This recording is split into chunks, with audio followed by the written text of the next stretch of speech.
Hey, Neil here. Don today a throwback Boston Celtics shirt because I'm going to talk about something that throws me back or brings me back to many years ago when I first touched any real type of computer was in college.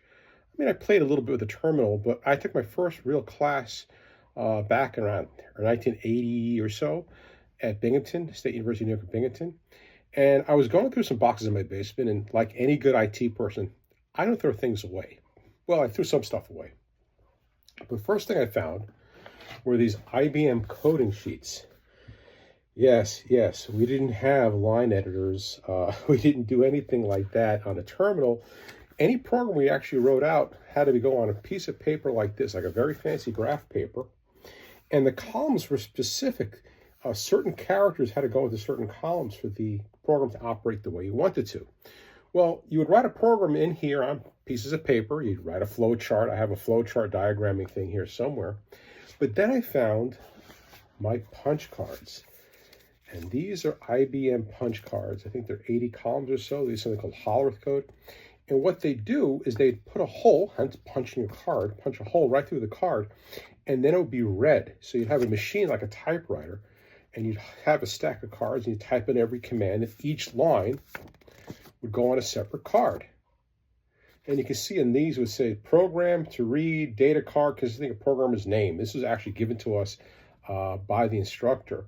And I can see a slash with an ampersand in the code. So that meant this was a common card. The green card was actually what's called JCL, or Job Control Language, a whole nother nightmare of programming, because you had to tell the computer what programming language you were using, and then it would be read through this reader. And at the end of all your cards, we had what's called a bar card. There's two bars. And there was actually a bar, the elephant sign in the computer center. Make sure you have a bar card at the end of your stack. You would take these cards, you'd write your name maybe on it, and you'd run it through the machine, and hopefully it would execute without an error. But obviously, as a beginning program, there was lots of errors. I bring this up because, this is before people had floppy disks. I mean, there were floppy drives and stuff, but most people didn't have a computer at all. Not until a couple of years after I started doing this. Personal computers were just really in the infancy. So everything was done on a mainframe computer, like an IBM Model 370 or whatever we had. I also used the VAX. But the idea that as an IT guy or a programmer, you had old stuff, and this was really hard to program.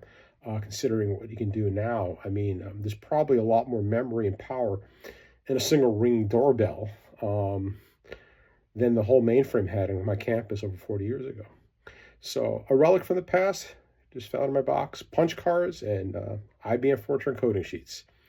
More to come. I'm sure I'm going to discover a lot more garbage. I mean, stuff, interesting archives in my room here and in the basement of things that I've touched in technology over the last 40 years. That's what happens when you're an old guy. You don't throw things away because, God, no, this is kind of interesting stuff.